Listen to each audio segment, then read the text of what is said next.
Pemirsa, ada sebuah teori bahwa aparat dan juga birokrasi yang netral dan profesional adalah ujung tombak sebuah pemilu yang demokratis. Itu yang disorot saat ini, akhir-akhir ini pemirsa, di mana netralitas tidak hanya Polri seperti tadi informasi yang sudah Anda dengarkan, tapi juga semua ASN, TNI, bahkan sekarang BIN pun juga sedang disorot pemirsa. Itu yang akan saya bahas di Apa Kabar Indonesia malam hari ini. Di Studio TV One, 3 narasumber saya sudah hadir bersama dengan saya di sini. Mas Habib, selamat malam, assalamualaikum. Tim pemenangan dari Prabowo Gibran di sini. Dan juga Mas Aiman, tim pemenangan dari Ganjar Mahfud. Dan ini bukan tim pemenangan siapa-siapa, karena ini merupakan pengamat politik kita, Bang Kodari. Selamat malam, assalamualaikum. Selamat malam. Dan bukan juga tim pemenangan siapa-siapa pemirsa, pengamat kepolisian kita sudah hadir bersama kita lewat sambungan Zoom, Pak Ito Sumardi. Selamat malam, assalamualaikum Pak. Selamat malam, sehat ya Pak ya? Waalaikumsalam, Mbak Caca. Ya. Selamat malam. Baik, mungkin sekarang saya pertama kali ingin ke Mas Aiman terlebih dahulu. Kita tahu ya bahwa kita sudah berkali-kali pemilu, ini ajang 5 tahunan. Tapi tiba-tiba ini diungkit lagi soal netralitas khususnya mengenai kepolisian. Apa sih pemicunya? Ya, kita hanya mengingatkan. Intinya kan seperti itu, sama-sama saling mengingatkan bahwa ada potensi yang dipersepsikan oleh publik misalnya. Karena pada saat ini Mas Gibran kita tahu adalah anak dari Pak Jokowi yang saat ini masih menjabat sebagai presiden resmi Republik Indonesia begitu ya. Lalu putranya maju sebagai cawapres dari Pak Prabowo. Tentu masyarakat punya persepsi, kekhawatiran dan lain sebagainya akan terjadi hal-hal yang bisa terjadi kecurangan dan sebagainya. Dan ini yang kemudian sama-sama dijaga. Bahkan juga bukan hanya di satu pasangan, tapi pasangan lain juga mungkin, bukan tidak mungkin. Seperti yang tadi Anda sebutkan kan, ada fakta integritas, nanti saya mau jawab soal itu. Oke, Mas Habib, adakah keberatan ketika kekhawatirannya bahwa Gibran punya relasi dengan presiden saat ini, anaknya seperti apa? Saya pikir ini kita semua dejavu ya, dengan yang terjadi 2019. Kalau ini kan anaknya presiden maju sebagai calon presiden, kalau 2019 itu presidennya maju kembali, ya kan? Jadi secara logika, nalar yang sehat memang potensi digunakannya struktur kekuasaan untuk kepentingan kontestasi besar sekali. Saya dalam posisi yang berbeda 2019 dengan sekarang. 2019 sama, mungkin seperti Mas Aiman saat ini, kita tentu ada keinginan untuk mengedepankan presumption of guilty.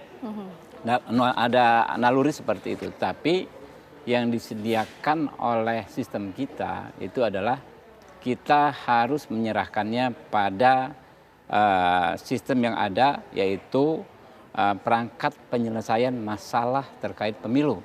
Ada setidaknya 5 institusi. Ada KPU sendiri, KPU itu kan wasit juga. Ada Bawaslu pengawas KPU, ada DKPP pengawas Bawaslu dan KPU, ada MK, ada lagi Sentra Gakumdu, ada lagi pokoknya macam-macam lah ya.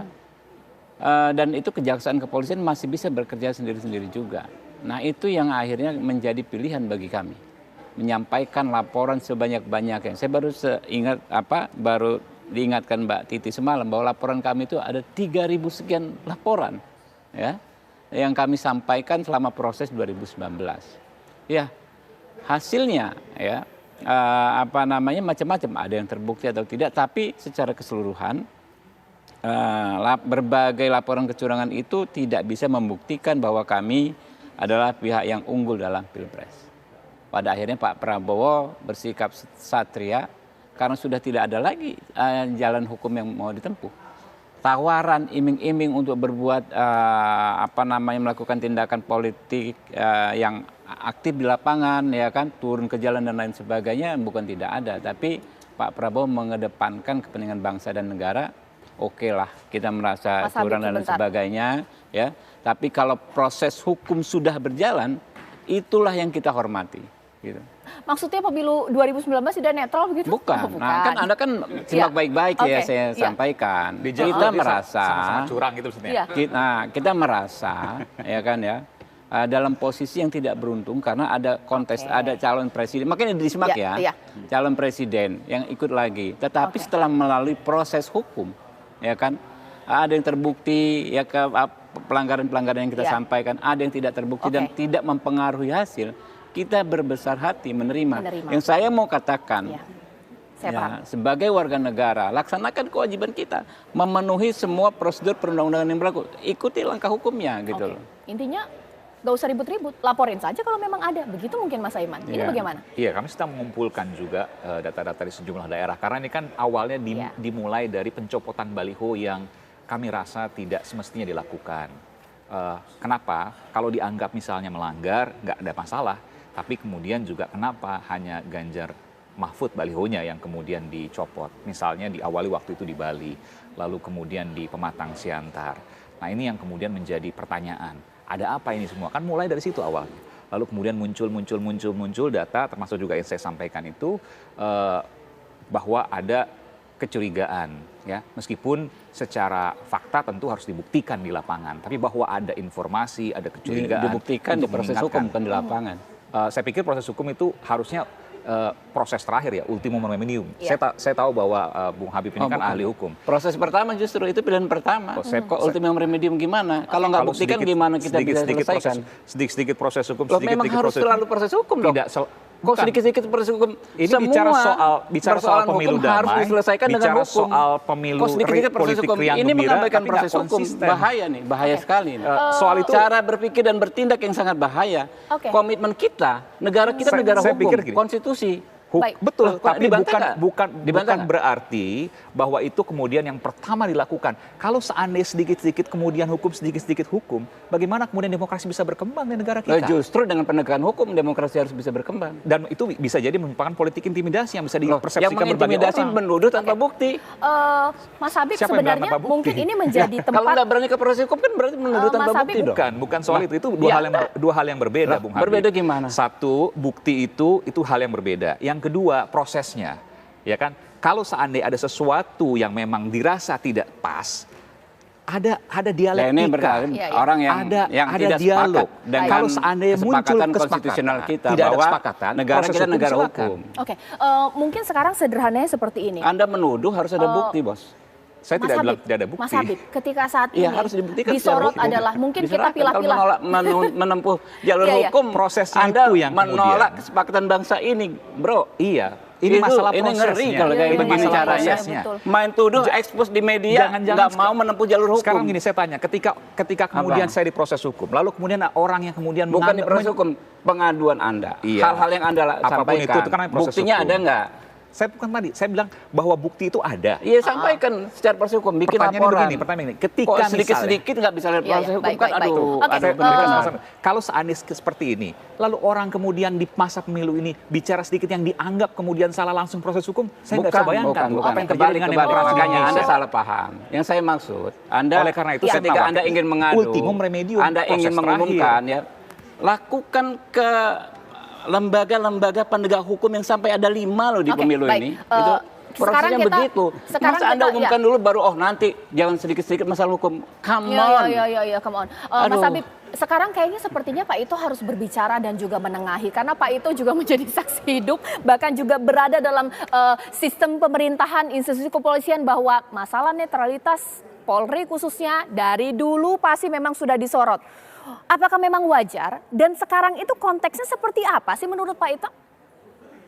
Baik, Mbak Caca, terima kasih. Yang pertama, kekhawatiran anggota DPR itu merupakan sesuatu yang sangat wajar ya. Karena DPR merupakan representasi dari rakyat. Kemudian kalau masyarakat khawatir juga wajar ya. Karena kan masyarakat terbagi dengan beberapa pendukung dari masing-masing calon yang berbeda. Nah, isu masalah netralitas ini yang selalu mengemuka setiap tahun. Tapi kita harus memisahkan. Kalau bicara masalah terkait Polri, Polri itu adalah merupakan satu lembaga dan juga perorangan, yaitu anggotanya. Sebagai lembaga ini jelas sudah dijamin ya, dengan pernyataan Bapak Kapolri, kemudian diikuti dengan surat telegram ya, tentang netralitas anggota Polri ya, dan sanksi bagi anggota yang melanggar. Tadi sudah disampaikan oleh Pak Habib ya, ada juga institusi Polri untuk ke dalam. Kenapa? Karena sebagai perorangan kan setiap anggota Polri ini mereka terikat dengan sumpah jabatan dan kode etik. Jadi kalau mereka melanggar, kan sebagai manusia biasa bisa saja ada pengaruh psikologi, tapi mereka sudah harus siap dengan konsekuensi. Tadi disebutkan menarik ya, tadi Mas Aiman menyampaikan bahwa kalau ada pelanggaran di mana masyarakat sebagai wasit, sebagai saksi, sekarang ini zaman medsos ya, zaman digital ya, sangat mudah untuk mencari bukti-bukti. Sehingga pernyataan Pak Kapolri jelas, kalau memang ada pelanggaran, tolong diikuti dengan dengan bukti-bukti ya, sehingga bisa diproses secara hukum. Karena kita harus ingat tujuan hukum, harus ada kepastian, harus ada keadilan, harus ada kemanfaatan. Jadi saya kira ini yang mungkin perlu disampaikan bahwa DPR dan masyarakat ini harus menjadi wasit ya, menjadi saksi. Dan ini saya kira lapis-lapis untuk instansi penegakan hukum tadi disebutkan oleh Pak Habib, termasuk ditambah dengan Polri sendiri secara internal. Mereka sudah menyiapkan di Propam dengan timnya. Saya kira demikian Mbak Caca. Oke, sesaat lagi saya akan tanya kepada Bang Kodari. Polri punya aturan main sendiri Bang Kodari, ada Bawaslu juga yang mengawasi, ada institusi juga lainnya, kode etik, undang-undang pemilu, undang-undang ASN. Tapi apakah ini bisa membungkam kekhawatiran mengenai netralitas ASN, TNI dan juga Polri? Karena aturan di atas kertas dengan praktik di lapangan seringkali